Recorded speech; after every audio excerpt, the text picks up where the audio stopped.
1, 2, 3, 4. Once there was a way to get back homeward. Once there was a way to get back home. Sleep, pretty darling, please don't cry. And I will sing a lullaby. Golden slumbers fill your eyes. Smiles away you when you rise. Sleep, pretty darling, please don't cry. And I will sing a lullaby. Once there was a way to get back homeward.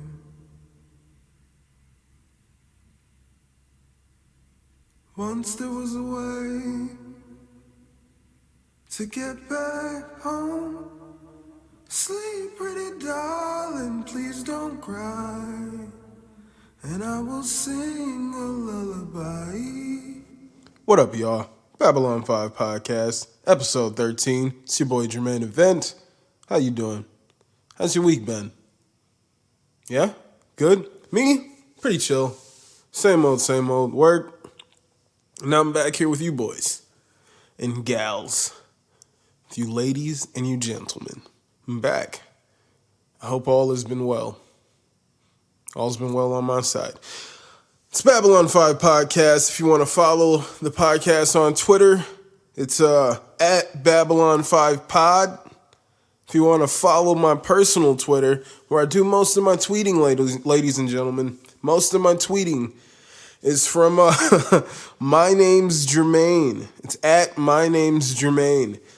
I don't even know a lot of people who use Twitter, but if the people randomly who listen to this podcast have Twitter, follow me. Go ahead. Maybe you'd definitely be interested in the things that I'm tweeting about if you're interested in the things that I'm babbling about here.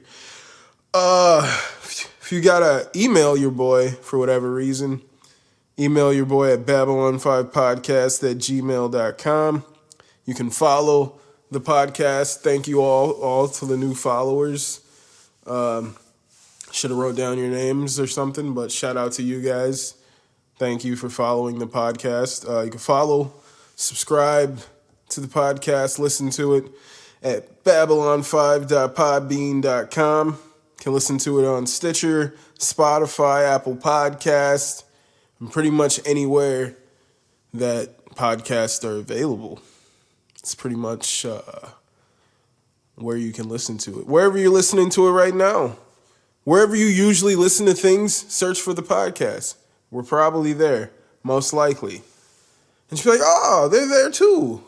Or he's there. He's there. I don't know. I don't know what I say there. I'm always hype. This week, I'm going to give you niggas some stories. If you niggas want stories, stories is going to be, we talk about just my experience with roommates throughout my life, obviously. Not throughout someone else's life, but throughout my life, ladies and gentlemen. My experiences with roommates. We're going to talk about that. I've just had quite a few experiences. The weirdest, you know? I didn't think about this beforehand, but I should definitely, I don't know. Should I reflect on my opinions of these people pre-living with them? I don't know. I'm not trying to attack people. I'm just trying to give you the facts. I'm trying to tell stories. And if you have a different perspective, if you're a part of these stories and you're listening and you're like, oh man, that's not the way it went down, then start your podcast.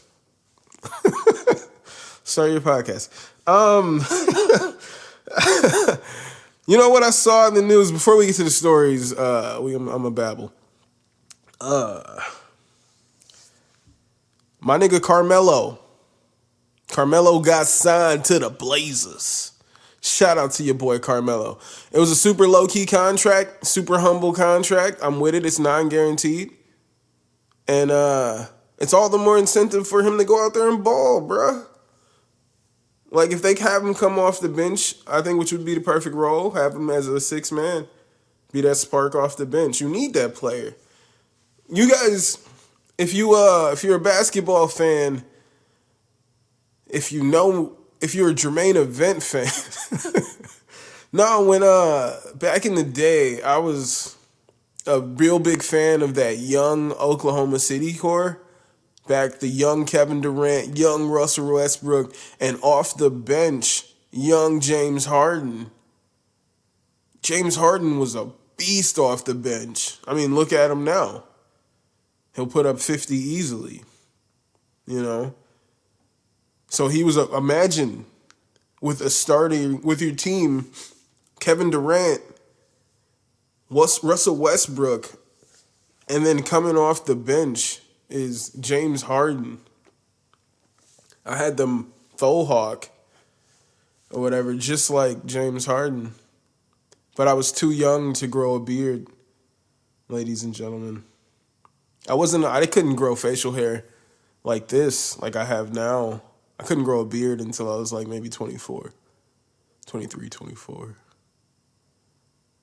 I had a strong neck beard early on in high school. My neck was warm. Like right up under the chin, right below the chin, to that thick wool under the neck there. It was how your boy used to rock it. Where am I going with this? So, your boy, Carmelo Anthony, will be that James Harden type spark off the bench. That's where that babble is going. James Harden, Carmelo Anthony, one and the same. Nah. But that's the kind of role I'm looking for Carmelo Anthony. I think Carmelo Anthony can still be that offensive threat that he always has been. There's nothing about his numbers that would say otherwise. And with him coming off the bench and not forced to be like a spot-up shooter, you can get that real Carmelo Anthony. You can show the world that it's bullshit that you're not in the NBA. It's bullshit. He can still torch fucking secondary players. You know what I'm saying? Coming off the bench, Carmelo Anthony is still better than half of the NBA. He's still better than half of the NBA. And I stand by that. So, nigga can definitely come off the bench. If Andre Iguodala is a highly sought after fucking player, Carmelo Anthony can come off your goddamn bench. Anybody's bench. I wish the Bucks picked him up. Give him that same contract. Fucking make him prove himself, and I guarantee we would have signed that nigga to a long-term contract. Because he's Carmelo fucking Anthony.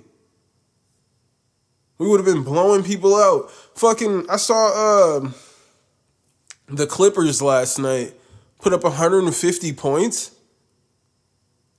Paul George just came back from injuries. They put up 150 points. Are you fucking kidding me? That's what we would have did if we signed Carmelo Anthony and had that nigga coming off the bench, proving himself on a small market team. That's what we should have did, but we didn't. And I hope he's very successful out there in Portland. Shout out to Carmelo Anthony. Something I saw in the news that made me smile. And I'm not even trying to hate on the brother. I'm not even trying to hate on the brother. All right? I want that brother to get his. But the other day, ladies and gentlemen, Drake got booed off stage at Camp Flogna, and it warmed my heart. Even it feels good to say it out loud, you know. Drake got booed off stage at Camp Flogna, and it's beautiful to think about. And it's not like, as an artist, I know that's a terrible feeling to Well, I mean, I've never experienced it, you know what I'm saying? But it would be a terrible experience if something like that were to happen, you know? I saw this girl, Kitty Pryde, performing once, and I was booing her. And I wanted her to leave that stage. I wanted her to feel that experience. Where was I going? Oh, yeah, so my whole point of this, the only reason why it warms my heart is because that audience should be booing Drake. There should be no cross there. These should be two different fucking brands, my guy. We're not here for that Drake shit.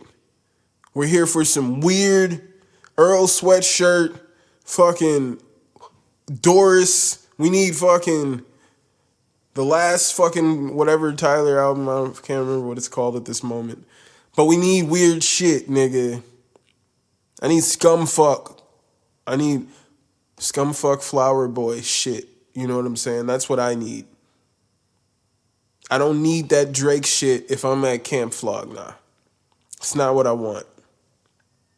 From what I'm reading, motherfuckers were expecting Frank Ocean. I mean, yeah. If that's just your made up expectations, rumors got spread, and you niggas randomly were like, yo, we're getting Frank. And when you realize you didn't get Frank, you weren't gonna get Frank, you started booing this nigga Drake. What it was like, they knew that there was like, they knew how long the concert was supposed to go, and like Tyler was brought out like one artist, and I think it was like Lil Uzi Vert or some shit like that, and he did like 15 minutes. Then he brought out another artist, they did 15 minutes. Then I think he brought out Drake, and I think at that point there was like 45 minutes left in the concert. So they were hoping that there was someone else after Drake. But then Drake, after 15 minutes, was like, I'm going to do a few more songs for you.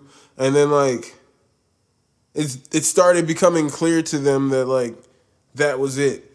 And so they started to boo Drake, is apparently the story, because they all wanted that extra art. They were, at that point, the way the sets were breaking down, they thought they were going to be more, like someone, an even bigger surprise for that audience would definitely be Frank Ocean.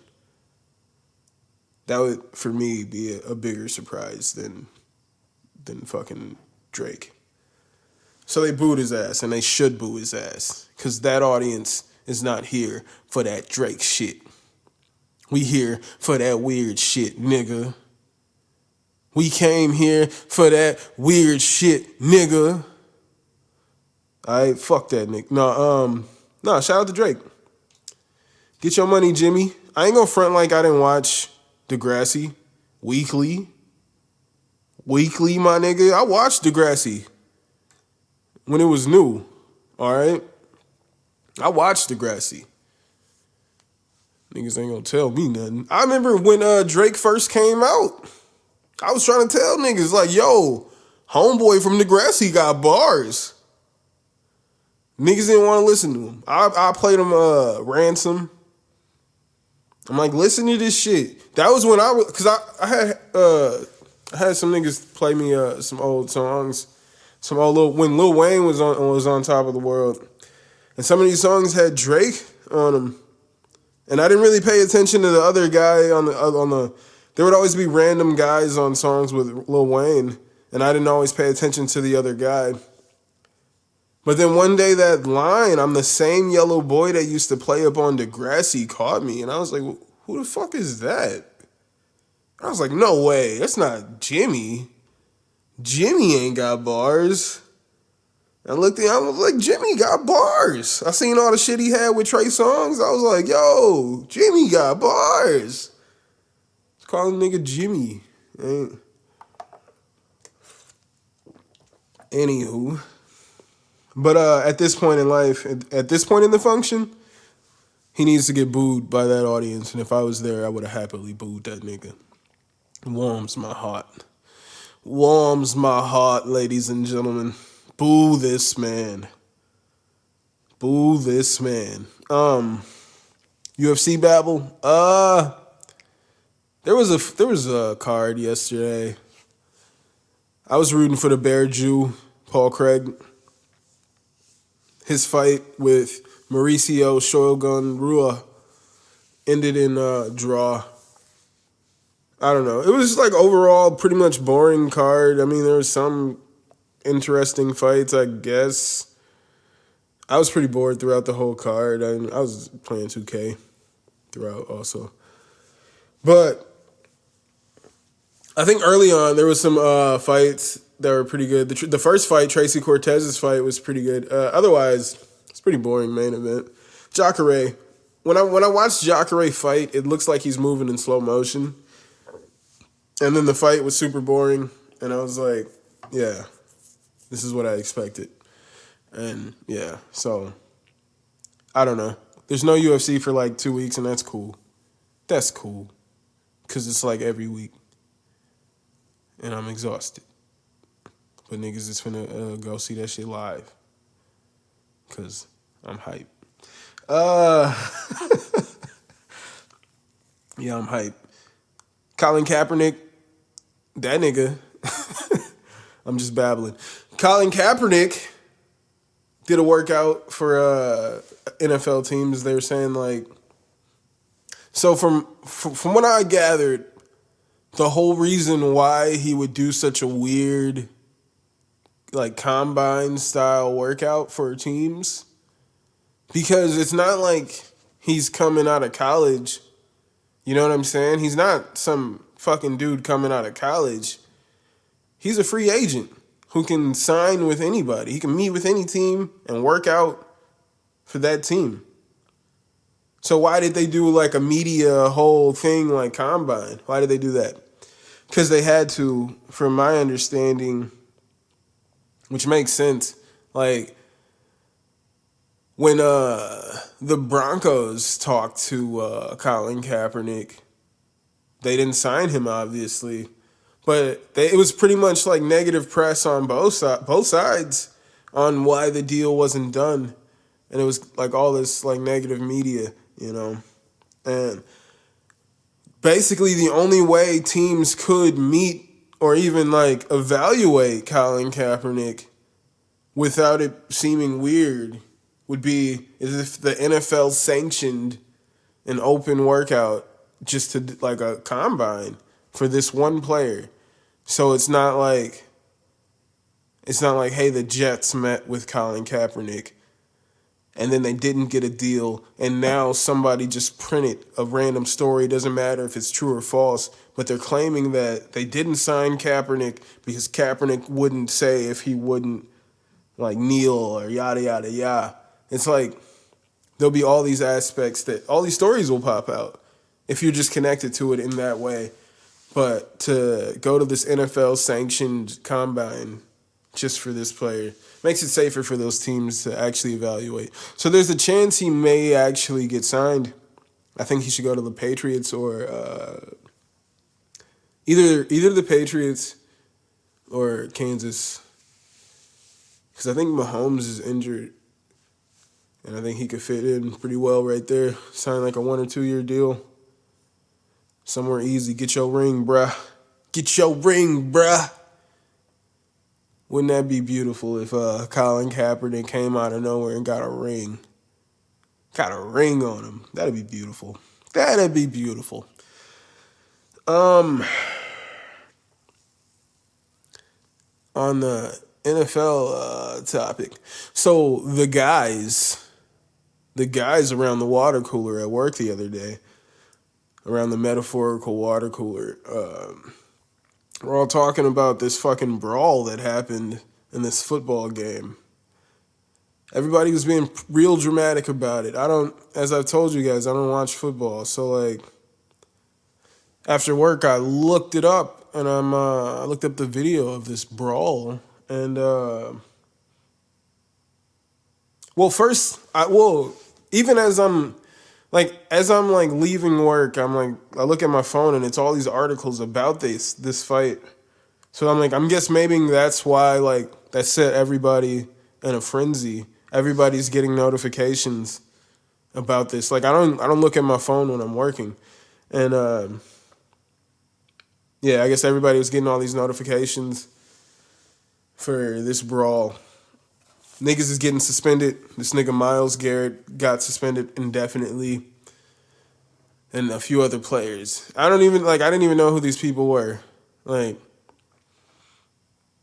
so I look up the video, and what I see, they show it in slow motion, and what happens is Myles Garrett tackles Mason Rudolph, and for whatever reason, Mason Rudolph like just starts pushing at Myles Garrett, pushes him like 2 or 3 times, and then grabs his helmet and tries to yank it off. Myles Garrett then jumps up and Mason Rudolph tried to rip off Myles Garrett's helmet, but he was unsuccessful.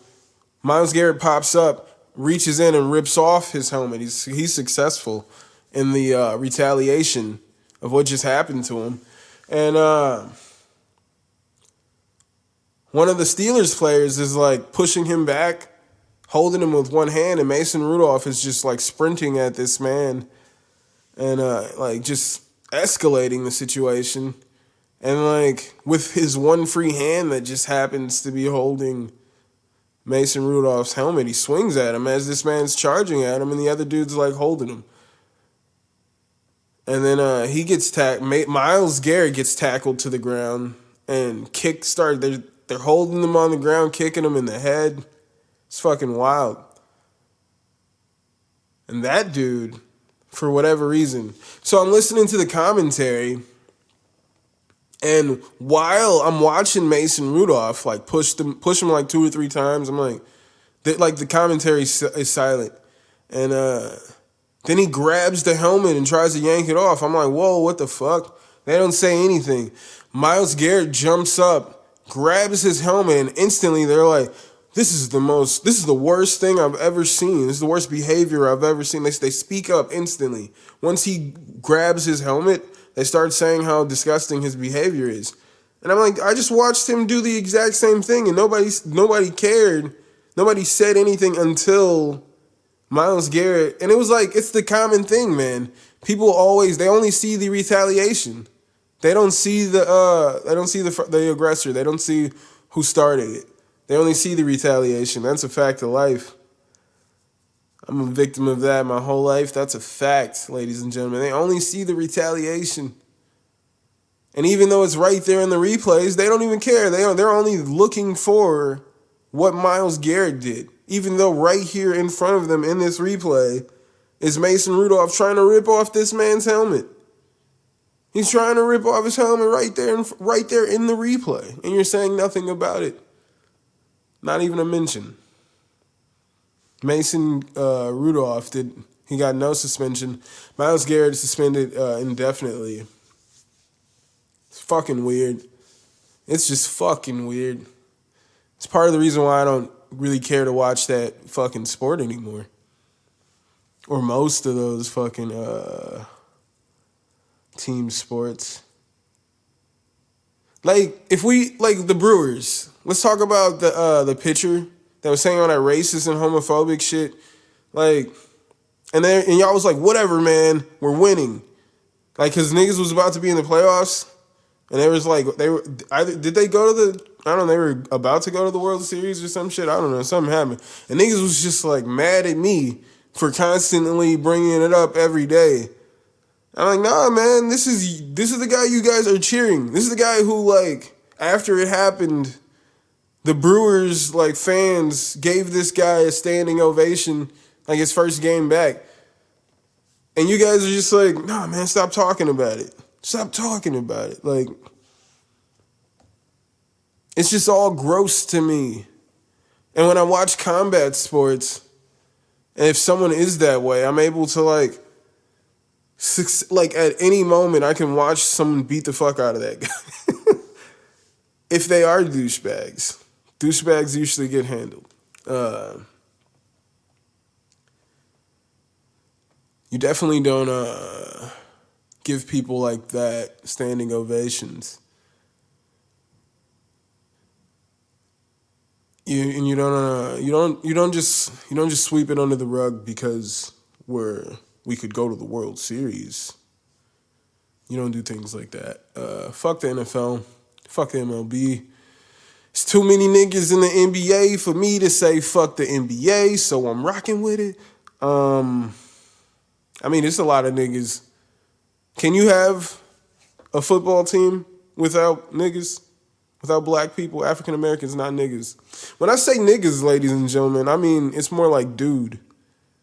Niggas for me is dude. I'm a dude.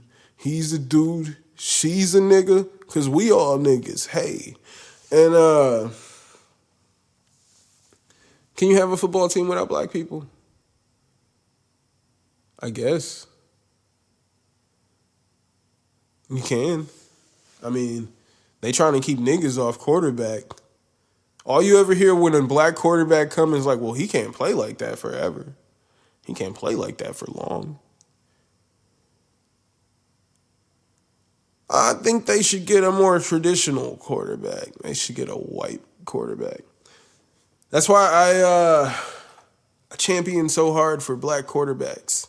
If you guys watch the media on any new black quarterback, Jesus Christ, he doesn't have a chance if you let them tell a story. I was just watching a video on Lamar Jackson, how they were all claiming how he just pushes the ball, closes his eyes and hopes, doesn't really know what he's doing out there. He's MVP candidate now, but before he got into the NFL, even before the season started, the talk was he was not a real quarterback and he should switch to wide receiver. And now he's MVP candidate. It's just weird how they talk about black quarterbacks if you watch it. And then the white quarterbacks who they talk up, it's rare that I don't know. It's rare. It's real rare that they live up to being these franchise-changing quarterbacks that they talk them up to being. Like your Trubisky's, your whoever's. Why did you talk Trubisky up? Trubisky was talked as the top quarterback that should come out of that draft, the same draft as I believe Deshaun Watson and fucking what's his name? As I just said, Lamar Jackson. I think it's all the same draft. It's all the same draft. And they were I was watching this, they were talking up all these random white quarterbacks. And then just talking about how Deshaun and all these people are lower tier quarterbacks and should probably switch their position. It's real weird talk. Real weird talk. So I can't get with it. Watch everybody. If you're gonna take anything from me, it's watch combat sports because you can cheer for the individuals that you fucks with. And you can watch the individuals that you don't fucks with get their ass beat appropriately. Alright, I'm done babbling. Well, I'm going to babble about some things. I'm done now, just with the ramble babbles. We're going to babble about some roommates, yeah? Chill? We can talk about some roommates. Alright, let's talk about 2011. First roommate, moved to Madison, Wisconsin, and moved in with the homie D-Lo. Now, I just want to say that I probably should have had some caution. I probably should have known better, but I was going to school in Madison, to Madison Media Institute for audio engineering and recording. So I just needed a place to live, and and he was going to the same school, and we were having the same schedule, and he could have used a roommate. So I was like, fuck yeah, I'll move in with D-Lo. I just want to say though, So prior to moving in with D-Lo, like maybe a year or something before that, before he lived in Madison, he still lived in Shorewood. I remember he hit me up to saying he wanted to work on music, and he wanted to meet up this day and wanted to work on music. I was like, cool, let's work on some music, man. Like I knew him from like parties or some shit like that, and I met up with him. He was saying we were gonna meet up with my boy Leo. I'm like, fuck yeah, like Leo's my homie from high school. Like, and we're all gonna go work on music. We get to fucking D-Lo's house in Shorewood. And as far as making music went, he hadn't like done anything other than hit us up to say that he wanted to work on music.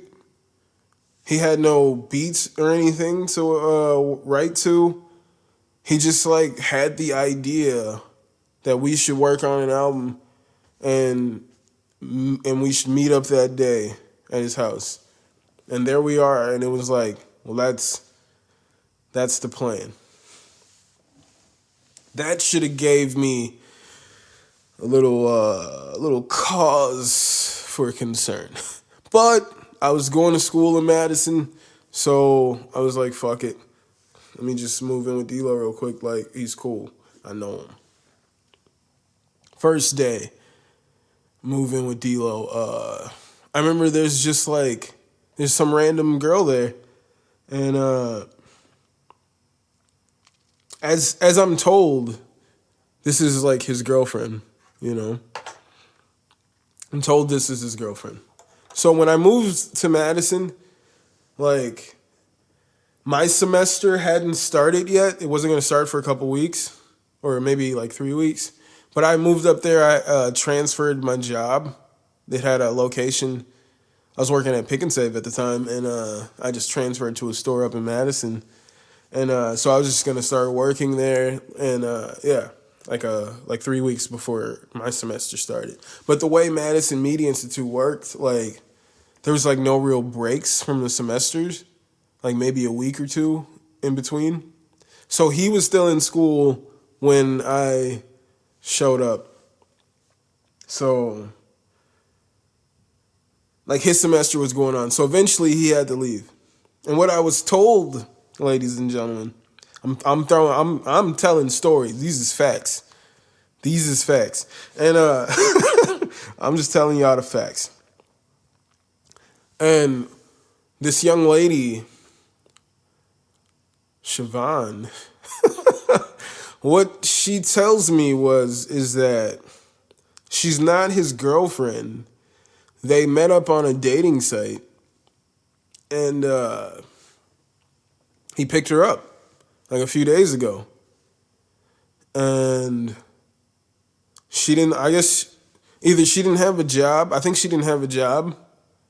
So she didn't have like any money or anything. He picked her up from Baraboo, brought her to Madison, and I was like, well, when is he taking you home? She was like, I don't know. Like, he keeps saying like he's busy and he'll take me home when he has some time. And it's like, so basically, this nigga is keeping this girl hostage, essentially. Maybe he doesn't see it that way. But like, she's telling me that like I didn't have a car, you know. I'm like, what the fuck? First off, shame on you for putting yourself in this situation. Got picked up by some random nigga you met on a dating site. Picks you up from Baraboo, brings you to Madison, and now you're just here until he decides to take you back home. This girl ain't had a change of clothes. It was wild. Took him like 2 or 3 more days of peer pressure, like, nigga, take her home. Take her home, my guy. Eventually, he did. Shit was cool, I guess, all right. I remember one day I came home and he just like, I hadn't like unpacked like all my things yet, because like he had this random person there, and then once she was gone, I remember like a day or two later, Like I come home from work and like he went through everything. I think he set up my Xbox and was like watching DVDs when I came home. You feel me? Like he set up my Xbox, went through my shit, set up my Xbox and was watching my DVDs when I came home. Motherfuckers. Y'all hear what I'm saying? This wild ass shit. I'm like, nigga, do not ever go through my shit, bro. What the fuck are you doing? He's like, oh, okay. Like, D-Lo, nigga. So that's why I'm saying, like, maybe he didn't even look at it like he was holding this girl hostage. He looks at life differently. One day, I remember one day I was getting some weed in Madison from his homie that he knew from school. And after I get the weed, he asked me like, yo, can I borrow like $50 or some shit like that? And I'm like, $50, bro? I'm like, nigga, you my guy. D-Lo, you my guy. All right? I'm like, I can give you this $50. All right? But just tell me right now that you are not about to go pick up some girl you've met online and bring her back to this apartment. Like, and like to bring her back to stay here at this apartment. This was like my only concern. He was like, what? He was like, I'm not bringing anybody back here. I'm like, bro, you're not bringing anybody back here. He was like, no, I'm not bringing anybody back here.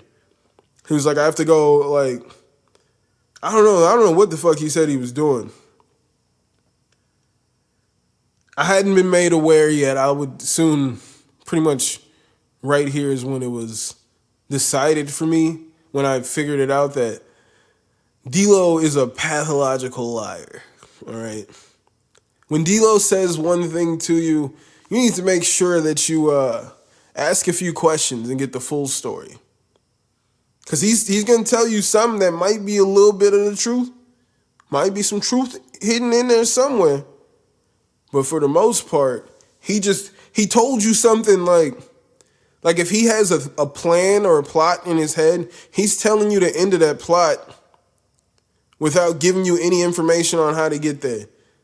Like, I don't know. I don't know how to explain that.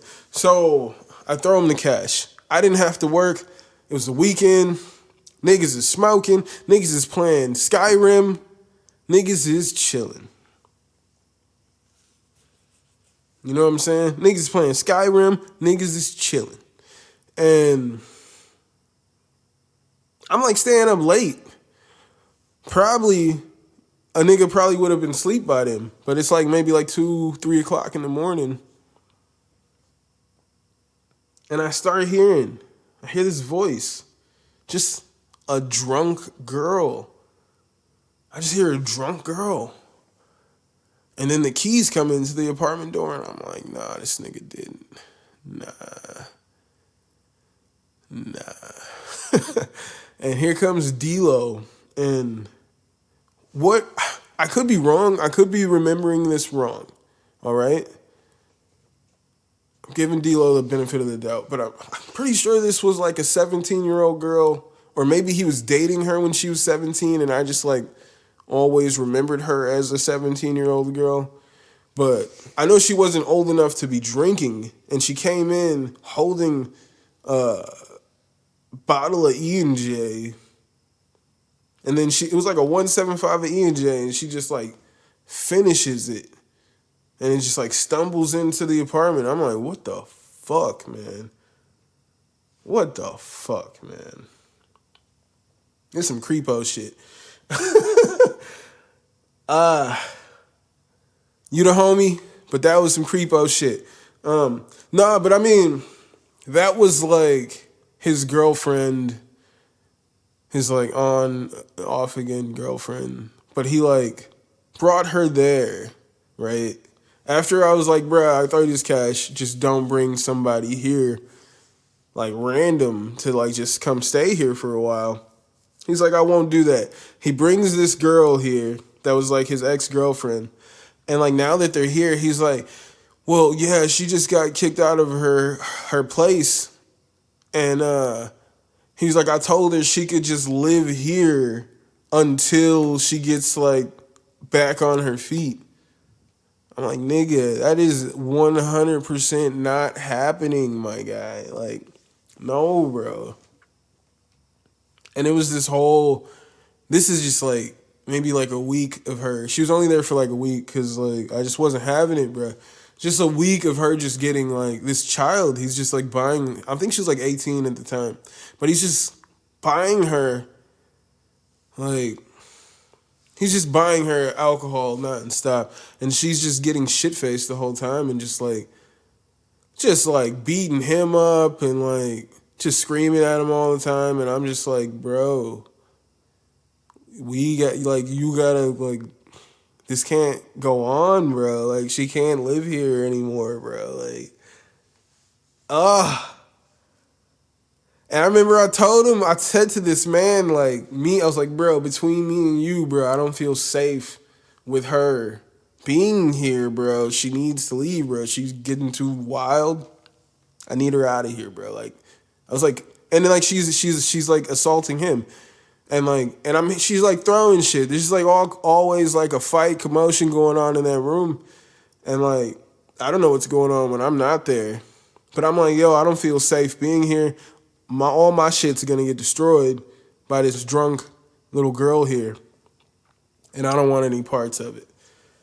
But I was telling him this, like me and him, and then like she texts me. Like he gave her my phone. He tells her this, then gives her my phone number. And she was like, I'm sorry you feel unsafe or some shit like that. And I'm just like, yo, what the fuck, nigga? Bruh, you gotta get her out of here. Eventually, she leaves. Ultimately, I ended up moving out of the crib with D-Lo. Oh, wait, no. So before I moved out with D-Lo, I say the weirdest shit. This is probably the weirdest shit.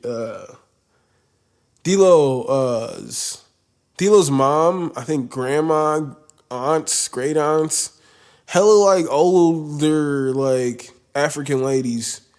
They're like super religious. And your boy is the opposite of that. Matter of fact, I was a super conspiracy theorist at that point. I was highly impressionable.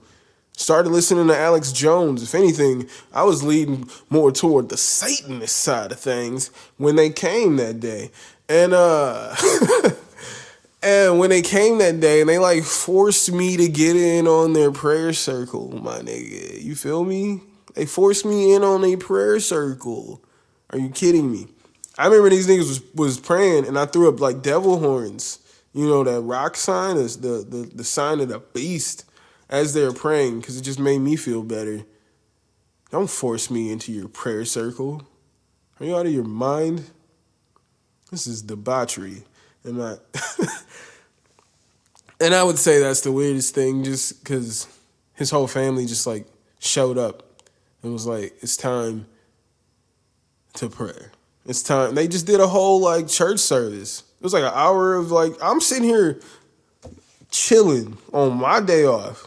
Nigga, I be like, and it's like this man would know his mom or whatever is about to show up and just not say anything. I'm here, I'm chilling, smoking weed and shit, and he just like would not say anything.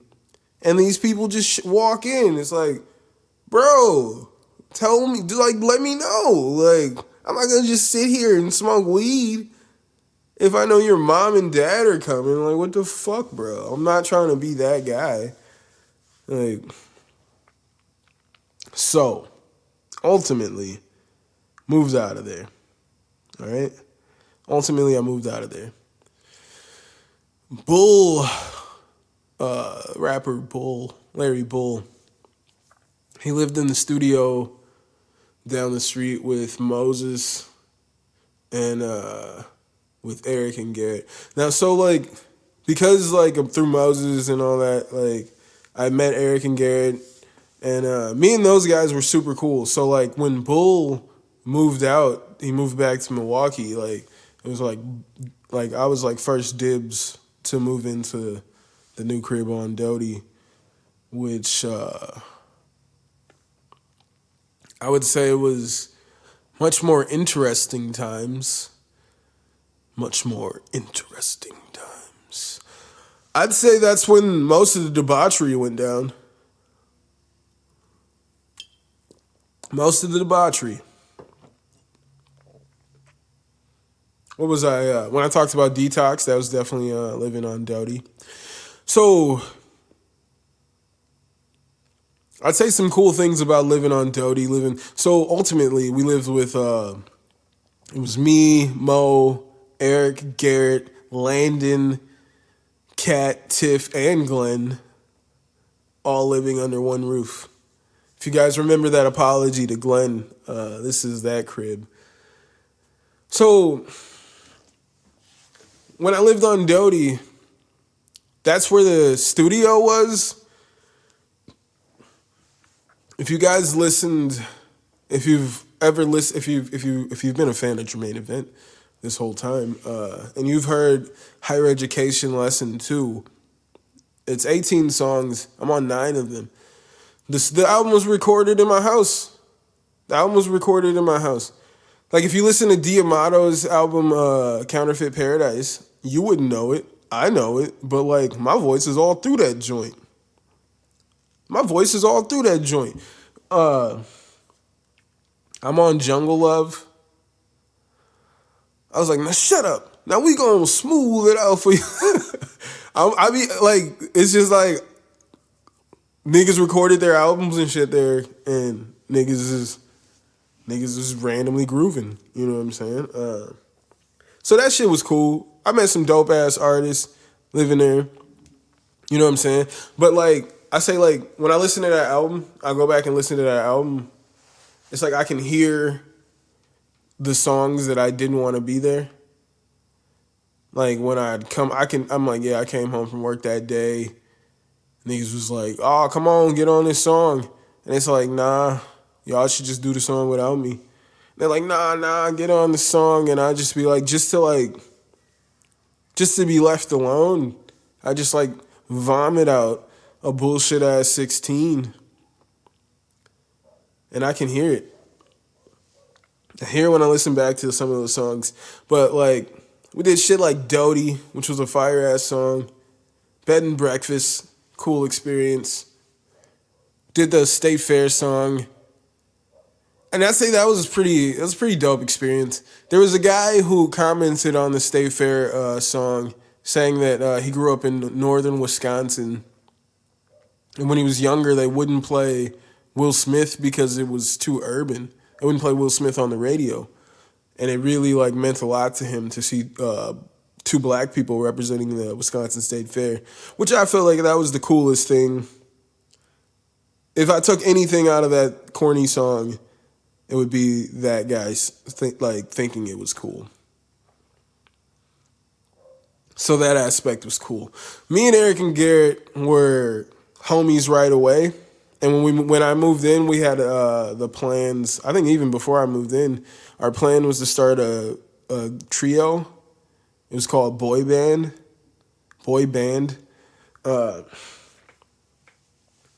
Because Garrett played the drums. I mean, he made beats and all that too. Everybody made music, but he was gonna play the drums.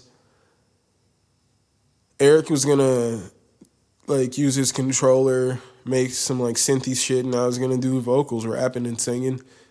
We were boy band. That was the dream, and we were hanging out all the time. Them niggas got your boy into Molly around them days. Around this time, what was it, like my 22nd birthday? Like around them times. Niggas was like, oh, you trying to try some of this? Trying to try some of this Molly? I was like, nah. I was like, nah. Like, It was like, what does it do? It was like, oh, it just makes you like happy, makes you feel good, like real good. And I was like, you know what, whatever. I'll try it. And it turned out to be dope. Turned out to be a great time, ladies and gentlemen. And we used to kick it. Go to EDM concerts all the time, and we was kicking it all the time. Me, Eric, and Garrett. Them was the homies. Them niggas, them niggas was the homies, man. We was gonna be a band. It was gonna be dope. I remember, I think we started working on some things. They started working on some instrumentals, and I was starting to write to them. But see, ladies and gentlemen, we were smoking a lot of weed, doing Molly, all this kind of shit. We had one of the best plugs, I would say, in Madison. He would give us clean drugs. He was a real stand-up guy. And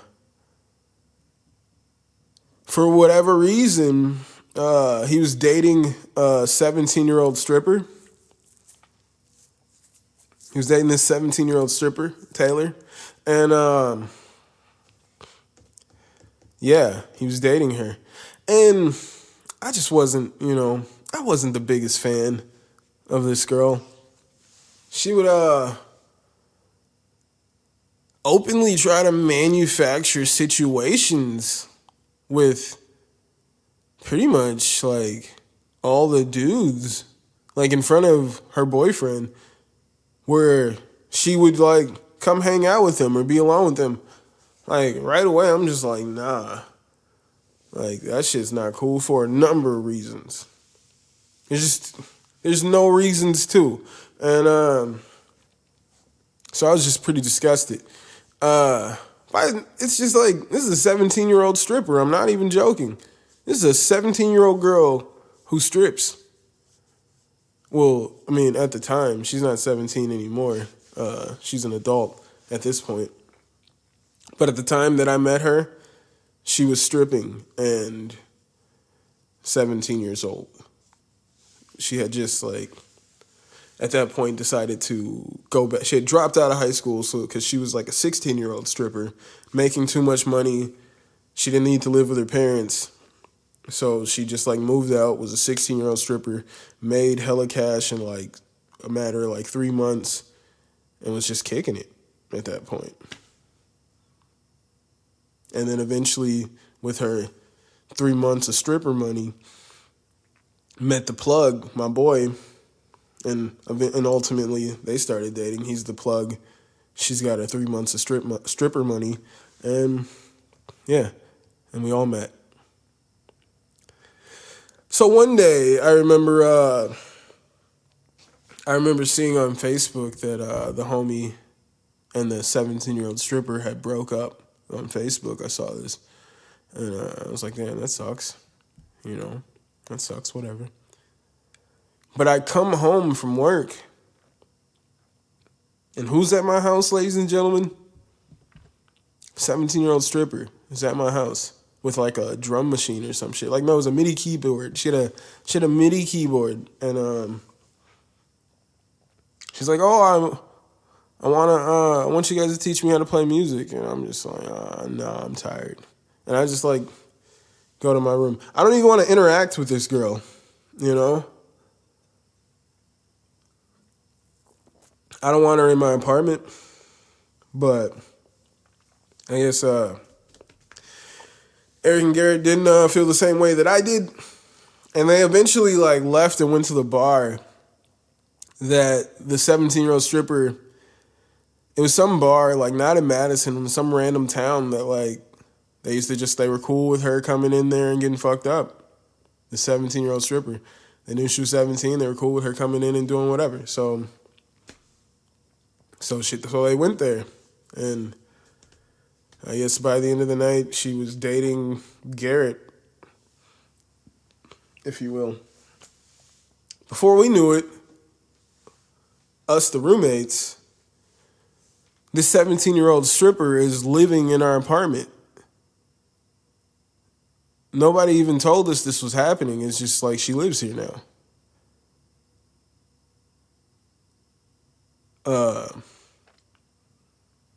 I remember one night that 17-year-old stripper came home she came home from work on a Sunday. She said to Garrett, "Baby, count this," and just like poured out a bag of money. It was over $1,000 in a Sunday night. I'm like, what the fuck? Over $1,000 in a Sunday night? In one night? What are you doing? What are you doing? Why isn't everybody doing this? This is amazing. This is the realest shit ever, right? Anywho, drinking a Sprecher, if you will. Well, not if you will. It's literally a Sprecher. So, eventually, like, shit just got weird with the 17-year-old stripper being there. And they'd be wilding out, Garrett and the 17-year-old stripper. And eventually they just, like, moved out. Because shit just wasn't cool anymore with the 17-year-old stripper and us. Mainly because, like, she's making, like, $1,000 in one night. She's making way more money than everybody that lived there, but not contributing to anything. She's just, like, hanging out, drinking. Like, she was there to indulge in everything that we were doing, but she wasn't chipping in. She's just saving all her money because she has, like, her 3 months of stripper plan, and then she just lives off of that. Which is like, if that's what you're doing, but you can't like live in our house with your and stack your 3 months of stripper money when we're all like broke over here. So Garrett moved out. Boy band was pretty much over at that point. The homie Landon, the coolest nigga, what? Landon moves in.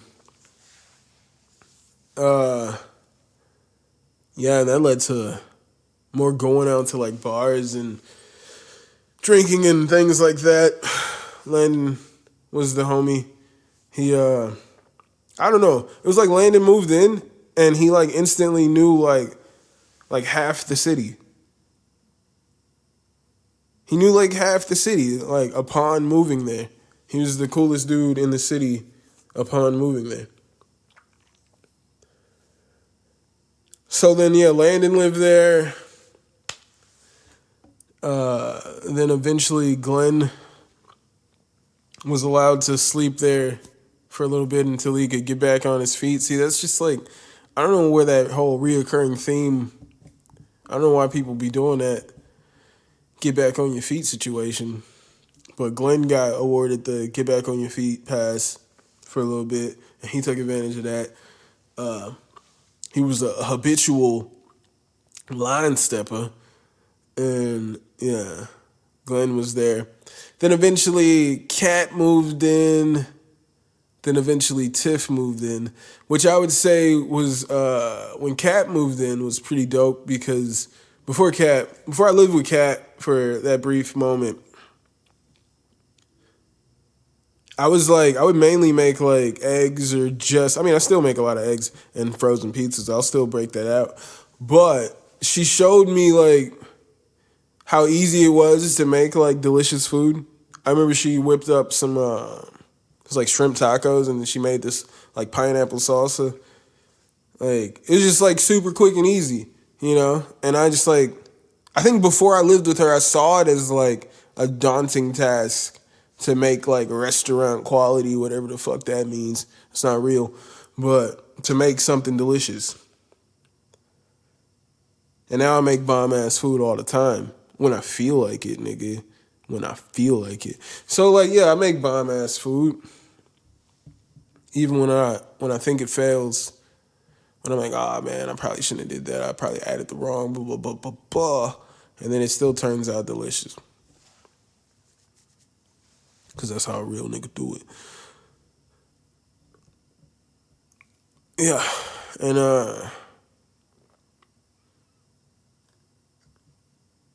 I'd say that was the coolest. I don't know about coolest. I was drinking way too much. Way too much. Super depressed. working at a bullshit job, getting drunk all the time at work, getting super faded at work. Just super faded all the time. Doughty was a shit show. I don't know where where do we go? Yeah, eventually I just moved back to Milwaukee. I thought I was gonna stay. I was gonna stay in Madison and live with Eric out there. His parents bought a house. His parents bought a house on the east side. So one day we had, because we were doing like monthly shows at G Daddy's BBC, which is now Hacienda, and Eric's sister, who was going to the school in Milwaukee at the time, I ran into her and she was like, so you guys are moving to the east side? And I'm like, what are you talking about? And she says her mom and dad, her mom and dad bought a house on the east side of Madison for us to live in. And I'm like, oh, I wasn't told this. And like, she's like, oh, Eric said you guys were moving there.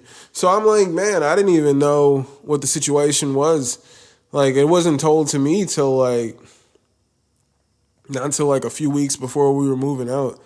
So like, I don't know if I was like actually expected to move there, but it wasn't communicated to me.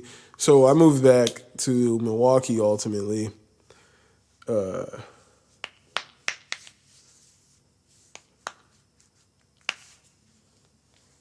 That's for you guys. I moved back to Milwaukee ultimately.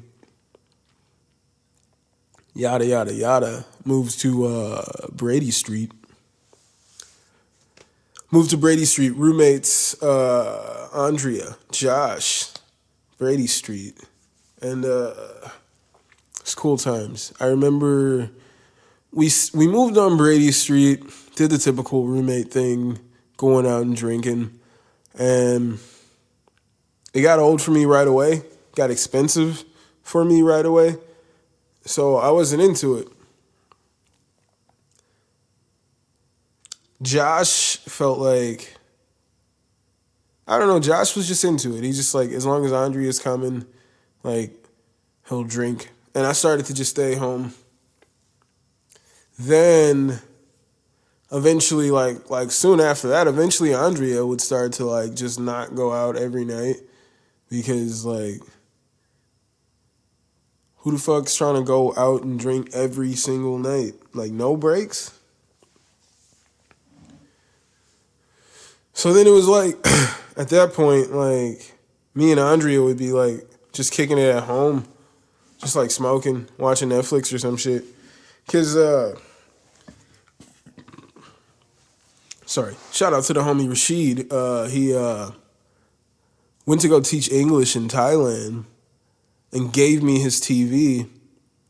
So now when I copped the Xbox, so niggas was kicking it at the crib, watching Netflix and smoking weed. It was some good times, fast times or slow times on Brady Street. And no matter how much we didn't also go out, like, Josh would still just like get like blackout drunk every single night. I don't know, he was just super into it. I mean, I would still drink here and there. Like, I was still getting really drunk and getting to the point where I quit drinking ultimately within that first year of living on Brady Street. I quit drinking because I was also like blacking out, but like it wasn't every night, but it was I was trying to space it out so that I wouldn't black out, but I was still blacking out. So I decided to take a break. And but so it was often that I would come home from work or just like, come home from wherever. Maybe like hanging out with some friends, and I come home and like Josh would be passed out in the driveway. Like, he's too drunk. He couldn't make it inside the apartment. That was a common thing. And I felt like, I was like, man, we're going to get robbed pretty soon here. Because, like, he's just laying there with his keys, everything. Like, he's going to, like, somebody at any point, if any one person has bad intentions that could just walk by here and see him, they can do whatever they want to him or us at any point. So I felt like something could happen here, you know. And I would say, so Brady Fest, the day of Brady Fest, I wasn't drinking, you know. But I remember, like, toward, like, later in the night, I walked through it. I had never been to Brady Fest, and I wanted to just, like, check it out, see what it's about. And I ran into some people that I knew, and, like, people are drinking. People are either wasted or getting drunk. And I was, like, I had just, like, decided that I needed to quit that shit. I needed to leave it alone. So it was, like, it was too much for me. So I went home, and I remember thinking, like, man, I should bring this TV and this Xbox into my living room. Because, like, I figured, like, everybody else will be out drinking late, and I just wanted to, like, stay in my room. But I was like, nah, like, because if they wanted to watch, like, Netflix or some shit when they got home, maybe they came home with people, like, I'll allow them to do that. So, like, I didn't want to bring all the shit into my room. So I just went to bed, my nigga. I went to bed. And I wake up, Andrea, my roommate, calls me, talking about, hey, I just want to let you know we got robbed. The police are on their way, so I just wanted to give you a heads up if you wanted to come out of your room or anything. And I'm like, all right, cool, thanks. And so like, I wake up to that. I'm looking at my room, looking around my room. It doesn't look like anything has been touched. I don't have much in my room. I just have I had my shitty laptop in front of me that was still there, and I'm just like, all right. And I walk out of my room, TV's gone, Xbox is gone, like all the cool stuff is gone. Whenever you get robbed, you ever notice they take all the cool stuff? They never just take the stuff. You're like, you ever have like a table? You ever have like a coffee table that you've just been meaning to toss out? But you're like, oh no, we gotta toss that thing out at some point. And then all of a sudden you come home and find out that someone broke into your house and took all the things that you were meaning to get rid of. That never happens. And they took all the cool stuff. They took my DVD. I had Joe Dirt on DVD. They took my Joe Dirt DVD. My Vanilla Sky DVD. Nigga, they left the Batman trilogy, like the Dark Knight trilogy. They left that there, but they stole fucking Joe Dirt and Vanilla Sky. Who the fuck are you? Who the fuck are you? So, they stole all the cool stuff. They stole all the cool stuff, as they usually do. Typical burglar. And Mo stole all the cool stuff. Walk outside, and then, like, as I'm walking outside, I can hear Josh, and he sounds drunk. And I walk outside, and he's got a beer in his hand. He's swaying around, talking to the neighbor from upstairs. And, yeah, Josh is drunk. And I talk to Andrea. We walk inside. She's like, dude, like I know this was Josh's fault. Like, she said she, like, woke up. There's some dude in the house. And she was like, who are you? And he, like, said some name, like I'm Junior or some shit like that. And then he just, like, walked out, got in the car, and, like, as he was driving away, like, he was just speeding out. There was another girl who was moving in to the apartment across the hall from us. But it was Brady Fest, so she just decided to park her car in the driveway. But she wasn't supposed to be there. Like, she hadn't moved in, so she hadn't had legal right to be parked there yet. And but she parked her car there. And then we got robbed. Andrea woke up, saw this dude there. He hit left, hopped in his car that he had, like, just put in the driveway. Because judging by the time frame I get later on, he had about 2-3 hours to just unload, just take shit from our place into his car. And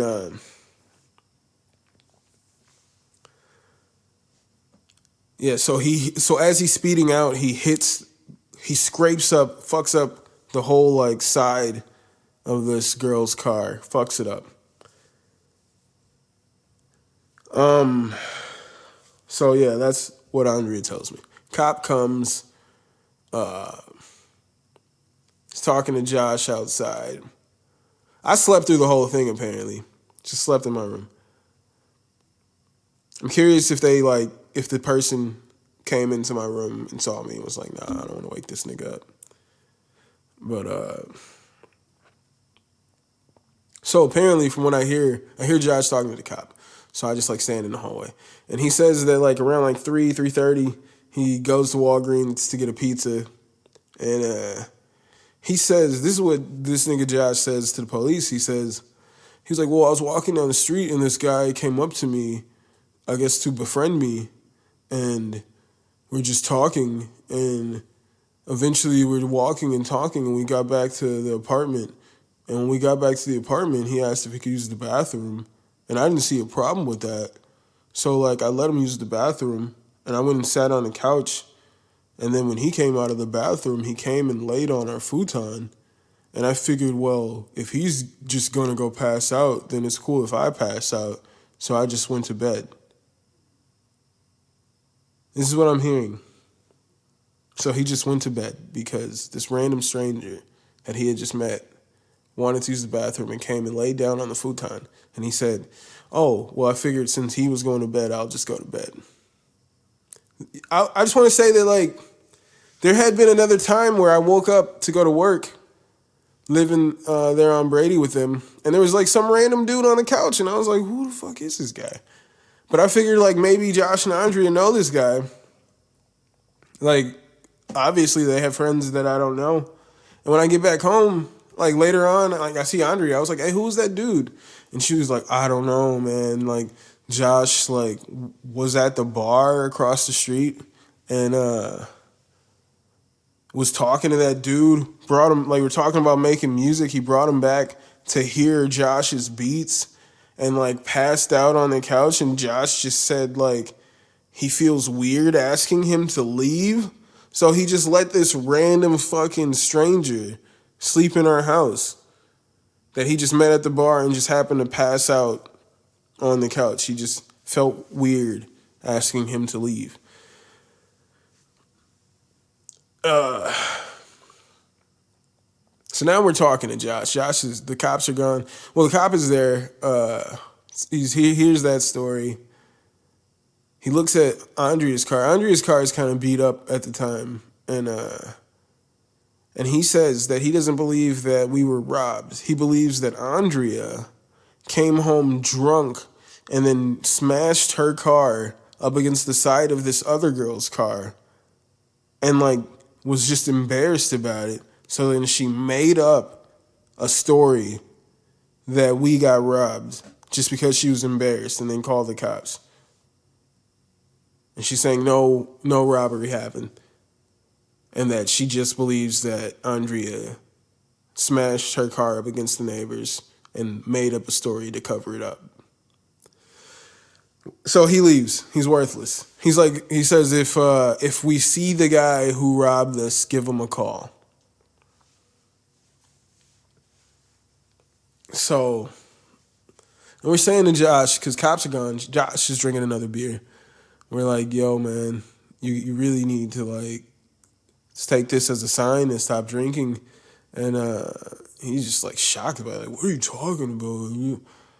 And, like, Andrea is, like, almost in tears, like, talking about, like, yo, he came into my bedroom and took my purse.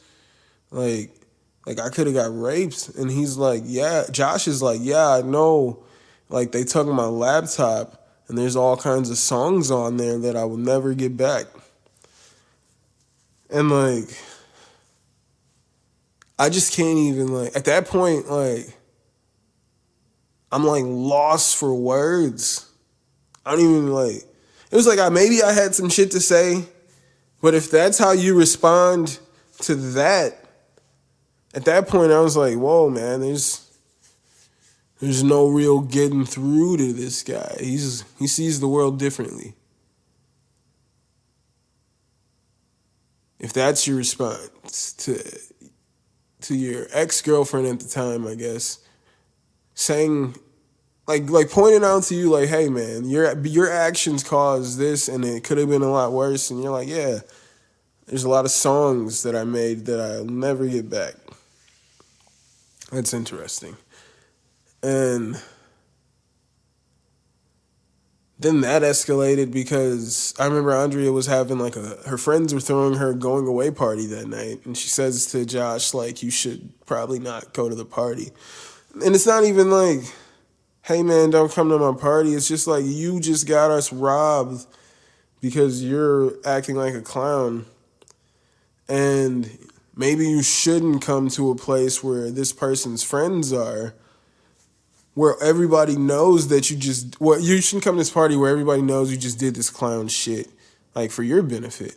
And he flips out, like, I shouldn't come to this party, like, screaming. Like, everybody's coming out of their house, like, they're coming, like, asking Andrea if she's okay, if they need her to call the cops. Like, I walked out, because I was in my room, I hear the commotion going on.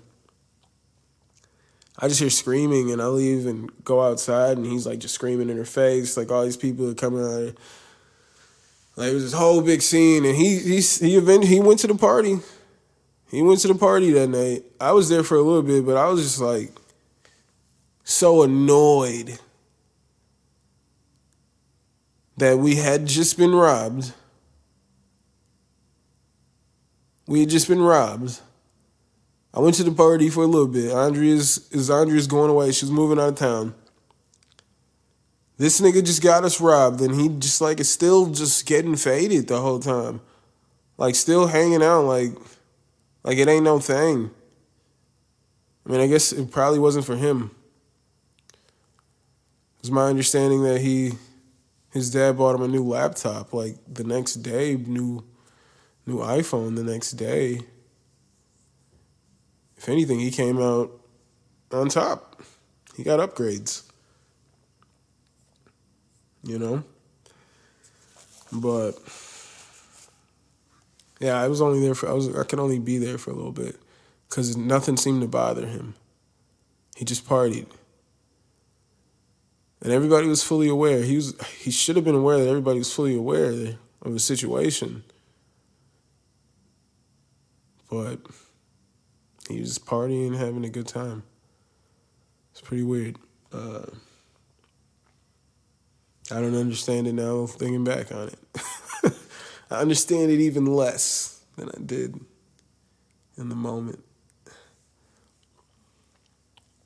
Yeah.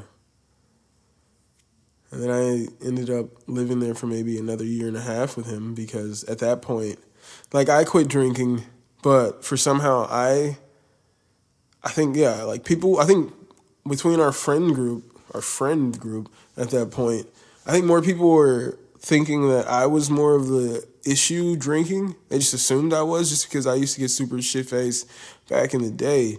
So, like, I think more people were more inclined to want to move in with him, like, just not even being aware of the extent of how things had gotten. And so I had to be there for, like, another year and a half. And now I live here with my wonderful wife. Yada, yada, yada. I live here with my wife. And wonder where we're at. Where are we? Yeah, I think that's cool. That's where we're going to leave it at. This episode went on a lot longer than I thought it was going to be. We're at 1 hour and 19 minutes. If you guys want to follow the podcast on Twitter, you can follow the podcast at Babylon5Pod. I'm just going to end that story abruptly. I think it was abruptly. Anywho, you can follow my personal account at My Name's Jermaine. You can hit up the hit up my email at babylon5podcast@gmail.com. You can follow and subscribe to the podcast at babylon5.podbean.com. You can listen to it on Stitcher, Spotify, Apple Podcasts, and pretty much anywhere podcasts are available. Thank you so much for listening to me. This is episode 13. Gave you guys some rundowns of living with roommates. Just random stories. And a little bit of babble there. Thank you guys so much. And I'll see you guys next week. Peace.